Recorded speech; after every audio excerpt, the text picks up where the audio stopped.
Coming up on today's edition of Locked On Eagles, as we continue to preview the Eagles' upcoming wild card matchup in the 2021 playoffs against the Tampa Bay Buccaneers, I want to get into players we're most happy for that made the postseason with the Eagles this year. And then after Super Bowl 52, the 2018, 2019, and 2021 playoff Eagles, of those teams, which one is the strongest heading into the postseason? That's coming up next on your daily Philadelphia Eagles podcast, Locked On Eagles.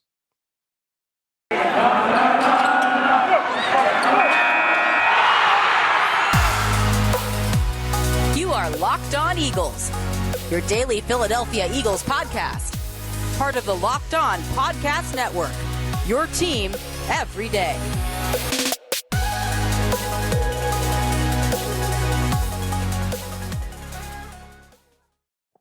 Today's episode of Locked On Eagles is brought to you by OnlineGambling.com. We're all looking for an edge these days, especially in sports betting. And if you don't know already, OnlineGambling.com is a website dedicated to giving gamblers the edge throughout the playoffs. They're providing you with the best NFL tips, news, and more to help make your bets as informed as ever. I'm Louis DiBiase, host of your daily Philadelphia Eagles podcast. We thank you for making Locked On Eagles your first listen each and every day, Monday through Friday. We're available on all podcast platforms, on YouTube as well, and on Twitter at Locked On Birds, at DiBiase LOE, and my co-host Gino Camilleri is at GC24_football. Gino will be back for Friday's show. He was down in Houston, Texas, or Austin, I think, doing the CGS All-Star Game, running some scouting for a big college showcase for the NFL Draft. He'll be back for Locked On QB1 tomorrow. I sit down with David Harrison of Locked On Buccaneers for Crossover Thursday. We have a jam-packed week of shows as it's playoff week in Philadelphia for the Eagles. As I mentioned on today's show, I want to get into, I want to compare this Eagles team to the other two wildcard teams post Super Bowl 52, 2018, 2019, 2021, these versions of a playoff Eagles. Which teams were the strongest in certain areas heading into the playoffs? We're going to get into that coming up next. But before I do that, I want to get into first the players we're happy for the most on the Eagles because they made the postseason. Like, there are a lot of reasons, obviously, to feel good about the Eagles making the playoffs this year that we've laid out on the show now for a few weeks. But there's some players specifically that I feel like we should be like extra happy for that they get to play deeper into January. One of those guys is Darius Slay, the Eagles CB1, the best cornerback they've had in a long, long time. I'm especially happy for big play Slay. And why? Because when you look at it, like when the Eagles traded for Darius Slay after the 2019 season, he was supposed to be that missing piece on defense, right? What have they not had for so long? Even when they won a championship, they won in spite of the cornerback position when it was Jalen Mills and Ronald Darby. Since Asante Samuel, they have not had a true CB1 on this football team. So what did they do? They traded for Darius Slay to be that missing piece in 2020. The CB1 this team hasn't had in 10 plus years. And that's exactly who he has been. And it felt good for him, too, because he was finally getting out of Detroit, where Matt Patricia had just blew up that football team. But the Lions, even before that, you know, they were always average. They were never winning playoff games. Darius Slay was stuck living in Detroit and not winning football. And then he was joining a team that was the opposite, that had just won a title and then made the playoffs 3 years in a row. And yet the minute he comes to Philadelphia, the Eagles kind of turned into the Lions. That was the worst season in a long time in 2020. That to me was more disastrous than 2015, than 2012 when Andy Reid got fired. To me, 2020 was one of the worst seasons in franchise history. And Darius Slay's come into this team that just won a title and made the playoffs in back-to-back-to-back years. And then that's the finished product in 2020. And I'm glad that losing did not stick for Slay. I'm glad that now he has become the best player on defense all season in a year where the Eagles were able to make the playoffs, because Slay deserves it. And again, he had to deal with all of that in Detroit and then just has an abysmal first year with this team. Not individually. I thought Slay was really good in 2020. He wasn't as good as he was this year, but he definitely held his own. but they weren't winning football games. And that's got to suck when you thought you had a certain expectation of what you were expecting in Philadelphia, what you thought you were coming into, I should say. And it was the opposite. But it's awesome that things turned around so quickly, and they didn't trade him at the deadline as a veteran to go to another team. It's awesome to see that he was part of this turnaround. And I think I'm especially happy for Slay making the playoffs. I'm also really happy for Jason Kelce. I still remember seeing Carson Wentz, Zach Ertz, and Kelce outside of the link after the 2020 season finale against Washington. You're thinking that's it for all three of them in Philadelphia. And it was for Wentz. It eventually was for Ertz. But Jason Kelce decided not to retire.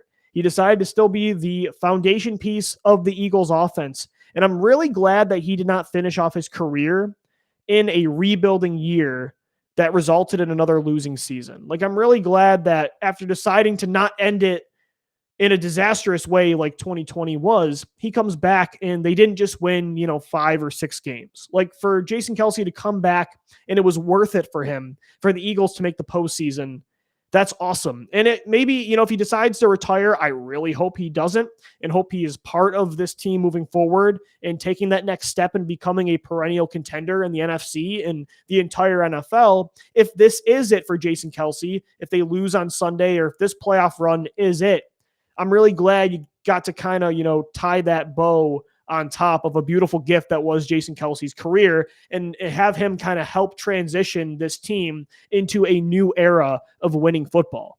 Because although it wouldn't negate anything Jason Kelce did in his career, and again, like Slay, individually, Jason Kelce has been incredible the last 2 years. But at the same time, like, if he had to end it with 2 awful years, I'm sure there would have been a stale taste in his mouth. I mean, look at Cam Newton. And again, that's individually, but with Carolina, like the way he went out now twice with the Panthers, that definitely puts a stale taste at the end of a legendary career with a certain team. And so I'm glad Kelce, his last memories with the Eagles weren't just abysmal seasons. 2020 was, but I'm glad you could kind of rewrite that in 2021 and still have him be, as I said yesterday and a few times this year, the MVP of not only the offense, but I think the entire team. And the other guy I'm happy for, Jalen Hurts. Yes, you heard that right. Louis DiBiase, host of the Locked On Eagles podcast, he is happy for Jalen Hurts. I am. I didn't want Jalen Hurts to be the guy. You guys know this. A lot of people didn't, though. And the Eagles themselves tried multiple times to find another quarterback. He's been scrutinized since the minute he was drafted. And while the criticism of the team and the speculation of his potential was and still is warranted, it wasn't like Jalen Hurts asked for any of what has happened, right? And that's why I always try to preface everything that I've said with that point. Like, it isn't like he himself was causing drama. It wasn't like he decided where he wanted to be drafted, when he was drafted. I said it multiple times, like, you can go back to the podcast the night the Eagles took Hurts. I criticized that to death because I foresaw exactly what was going to happen. I thought that could be a very significant, realistic, legitimate possibility, and it came to fruition. But I always said, even then, that night, I kept using the line, don't throw the baby out with the bathwater. It's not like Jalen Hurts asked for any of this. It's not like who he is as a player, as a person himself, caused any of the criticism, caused the back and forth debates, caused the scrutiny. It was just what his draft selection, the presence of him, what that caused. And this year, just the on and offs. It just, that's just the case of the situation. But it wasn't Jalen himself. And for him to make the playoffs and all of that in just his second year, his first year as the starter, in that kind of environment is super impressive, because a lot of people would completely collapse, and understandably so, in that kind of environment.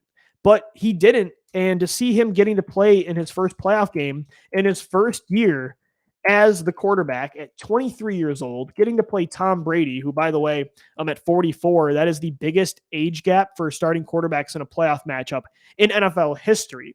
For Hurts to have this kind of opportunity, I said it, I think, on Friday, just talking about how impressive what he did this year truly was. It really is. It's super impressive, and you got to be happy for him, regardless of what you thought of him as a player or what you think. All right, coming up next, which playoff team since 2017 is the best? You stack up the 2018, 2019, and 2021 Eagles. which one is the stronger team heading into the postseason? I'll get into that coming up next right here on Locked On Eagles. And guys, today's show is sponsored by TurboTax. People think unusual circumstances mean complicated taxes, but for TurboTax Live experts, it's what makes things interesting. Life changes are exciting, and they usually have tax implications. Maybe you were a full-time employee who decided to freelance, and now you need some advice on how to file as a contractor. Maybe you started driving rideshare after your 9-to-5 job. Or maybe you work in one state but live in another, and you need help reporting your income. Luckily, TurboTax Live has experienced experts dedicated to answering all of your tax questions and finding every deduction for you. And you can talk to them from your phone without ever having to leave your house. That's pretty nice. And whether you got married, had kids, or changed careers, TurboTax Live experts are ready to help you with your unique tax situation and get you the best tax outcome. To TurboTax Live experts, an interesting life can mean an even greater refund. Visit TurboTax.com to learn more. You do your thing. They've got your taxes. Into it. TurboTax Live. All right, guys, this is Locked On Eagles. I'm Louis DiBiase, your host of your only daily Philadelphia Eagles podcast. It's playoff week. We are continuing to move forward and look ahead to this wild card matchup on Sunday against Tampa Bay. And so, the Eagles now have made the playoffs in 4 of the last 5 seasons. They're just one of 7 teams in the NFL that have done that. Only a few have done it in the NFC.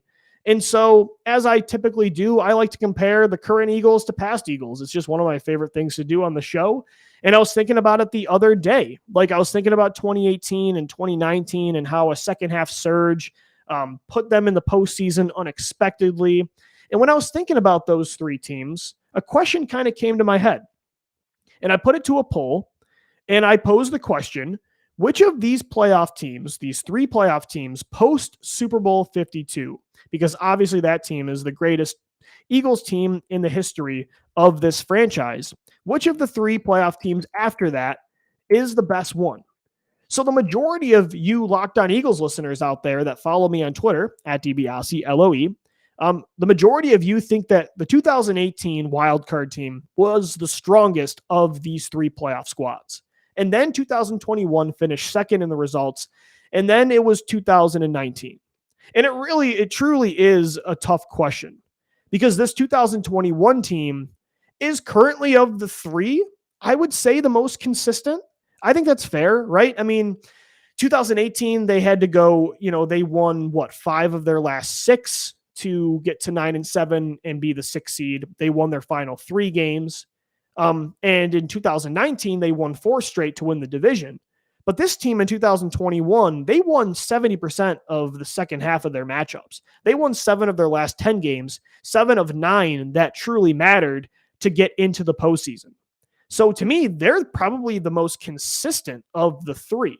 There were less highs and lows. It was pretty, I don't want to say stagnant. It was way more consistent with little, peaks and valleys, but certainly it wasn't 2018 and 2019. It was just up, down, up, down. One week I'm talking about firing Jim Schwartz. The next I'm talking about how Nick Foles and Carson Wentz are just the most clutch players ever, right? There wasn't as much of that. And I think this actually too was the most consistent offense of those 3. And they actually, defensive wise, they didn't give up as many points as those teams. And they're the healthiest. So I think there's a lot of, arguments to be made in favor of this 2021 team. But at the same time, I get why 2018 won the poll, because I don't think the 2021 Eagles, I don't think this squad has the highest ceiling. Like with those other teams, I thought 2018, get to the NFC title, get to the Super Bowl. My expectations were still as high as they could be. And in 2019, with the way Carson Wentz was playing, I'm saying bring on anybody. So I don't think 2021 has that same feeling. I wouldn't be surprised if they made a run, but the expectations aren't there as much as they were with those other 2 teams, even though those other 2 teams, it was harder for them to get in than it was for this year's team. But I do think, especially 2018, that team had the highest ceiling. And it makes sense. That was still the Super Bowl core. And despite all the injuries they had, they nearly made it back to the NFC title. Again, if Alshon Jeffrey catches that pass, I don't know what happens. It felt like the Eagles' magic was kicking in again after that missed field goal from the Saints, and they were going to win that game. And they beat the Rams pretty bad a few weeks before. In the NFC title, they could have beat them. And the way the Patriots' offense could not score in the Super Bowl, I don't know. The Eagles could have been defending back-to-back champions. That team was on fire. Everybody. Nick Foles, Alshon Jeffrey was so good in the clutch. So was Zach Ertz. Nelson Aguilar had heated up. The offensive line was as good as it is now. Fletcher Cox in 2018 down the stretch, the best I've ever seen him play. Michael Bennett was great. Chris Long, Malcolm Jenkins, Jordan Hicks got healthy. Nigel Bradham was so good down the stretch. That trio of young corners were playing the best football they ever have. Rasul Douglas, Avonte Maddox, and Cravon LeBlanc. So I think 2018 was the best team of the three. I think ceiling-wise and I think just proven ability, that team I'll always think about as a what-if squad. Like, what if they could have pulled that off? It is a super fascinating season to me, and it was very stressful, but it was super interesting. And then 2019, that was the worst roster, and they had too many holes to overcome. So that's why I agree with them probably being third, but they definitely had the best quarterback. Late 2019, Carson Wentz, to me, was better than late 2018 Nick Foles and late 2021 Jalen Hurts. All three heated up and helped get this team to the playoffs, but there was something different about Carson Wentz in those final four games. He was not to be denied, and that was despite throwing the football to Deontay Burnett and Robert Davis and Joshua Perkins and Boston Scott, Greg Ward. I mean, the fact that was his supporting cast and he still had 10 touchdowns to 1 interception in all of December, winning 4 straight games the way he did to win the division. So 2019, the one advantage they have for sure, or at least one of them, was that they had the best player at the most important position. So that's the one advantage 2019 had, but there was just too many other holes to overcome. Whereas like if these three teams faced each other, the 2019 Eagles, I don't think would fare as well. One thing all three teams did have, though, and it's part of why they can consistently make runs, even despite a lot of tough adversity, they all had elite offensive lines. Even in 2019, one thing Carson Wentz still did have was Brandon Brooks up front and Lane Johnson and Jason Kelsey and Jason Peters and Isaac Sayamalu. And so that's one benefit all three teams have had.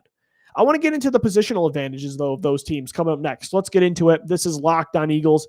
Guys, today's show is sponsored by Get Upside. It's an incredible app that everybody who buys gas needs to know about. My listeners are making up to 25 cents for every gallon of gas every time they fill up. Just download the free Get Upside app in the App Store or Google Play right now and use the promo code Touchdown and get a bonus 25 cents per gallon on your first fill up. That's up to 50 cents in cash back. Don't pay full price at the pump anymore. Gas prices right now are outrageous. Get cash back using Get Upside. Just download the app for free and use the promo code Touchdown to get up to 50 cents per gallon in cash back on your first tank. Some people who drive a lot are making as much as $200 to $300 a month in cash back, and there's no catch. The money gets added right to your account. You can cash out anytime to your bank account, PayPal, or any gift card for Amazon and other brands. Again, download the free Get Upside app and use the promo code Touchdown. Guys, today's show is also sponsored by OnlineGambling.com. We're all looking for an edge these days, and I'd like to thank Online Gambling for sponsoring today's podcast. If you don't already know, OnlineGambling.com is a website dedicated to giving gamblers the edge. Throughout the playoffs, they're providing you with the best NFL tips, news, and more to help make your bets as informed as ever. They give gamblers the edge by providing the best and most trusted experience online all day, every day, inspiring every gambler in the world to beat the odds. Don't make emotional decisions with your hard-earned dollars. Make informed decisions with information sourced by experts at OnlineGambling.com. Head over to the website because they're on a mission to be the world's most empowering gaming and betting site, giving gamblers the edge by providing the best and most trusted experience online all day, every day. Make sure you visit OnlineGambling.com/NFL. All the latest gambling news and tips you could ever need to get you the edge throughout the playoffs reside at OnlineGambling.com. All right, guys, this is Locked on Eagles. I'm Louis DiBiase, your host for the day. We thank you for making Locked on Eagles your first listen each and every day. On today's show, we're talking about players we're most happy for that made the playoffs on the Birds this year. And we're also comparing the last three playoff teams against each other, the 2018 Eagles, the 2019 Eagles, and the 2021 Eagles. I think I agree with listeners. If I had to pick one team that was the strongest, I would say 2018. I think 2021, this team is the most consistent. I think that 2018 roster had the highest ceiling. What about positional advantages? Like when you look at comparing those three teams, who had the best advantage at each position group, it actually went, for me, a three-way tie. 3 advantages for 2018, 3 advantages for 2019, and 3 advantages for 2021. To me, at quarterback, as I said, 2019 Carson Wentz was the best of the 3. So I think 2019 had the advantage at quarterback. At running back, Miles Sanders heated up in 2019. So did Boston Scott. 2018, it was bad. It was Wendell Smallwood, Darren Sproles, Josh Adams, disaster. This year, there's no topping this year's squad with Sanders, Howard, Scott, Gainwell. 2021 definitely has the advantage at running back. Receiver, Devontae Smith to me is the best of all of them, but 2018's trio of Alshon Jeffrey, who was so good down the stretch, Nelson Aguilar was too, and Golden Tate made some big plays down the stretch against the Bears. He had the game-winning touchdown in the wild card round. He made some big plays in New Orleans. Jordan Matthews as well. They were the deepest and I think the most proven. So 2018 had the advantage there. At tight end, it was 2019. Zach Ertz and Dallas Goedert carried that pass production.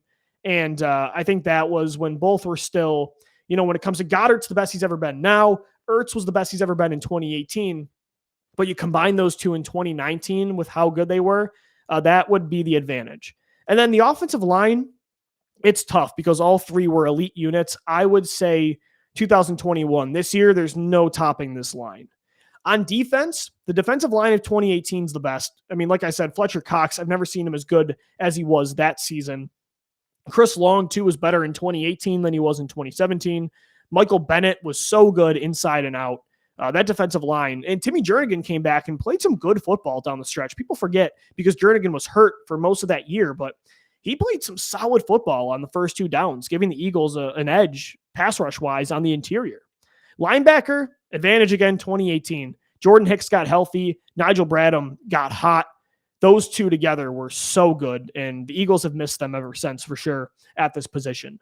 And then cornerback and safety, I'd say corner is obvious 2021 with Darius Slay, as good as Rasul Douglas was in 2018, and the same with Maddox and LeBlanc. I think Slay and Maddox this year, there's no topping that. And then safety, I would say 2019 with Jenkins and McLeod. So it actually was an even 3-way tie. 3 advantages for 2018, 3 advantages for 2019, and 3 advantages for 2021. But I would give the go-ahead 2018, I think, as the best playoff team in a post-Super Bowl 52 world. All right, guys, that's going to do it for your daily Philadelphia Eagles podcast, Locked On Eagles. Thanks for making Locked On Eagles your first listen each and every day. Subscribe to the show wherever you get it on all platforms. It's available. We're available on YouTube as well, Monday through Friday, and on Twitter at Locked On Birds, at DiBiase LOE, and at GC24_football. As always, thank you for downloading. Thank you for listening. Thank you for watching, and let's go Birds.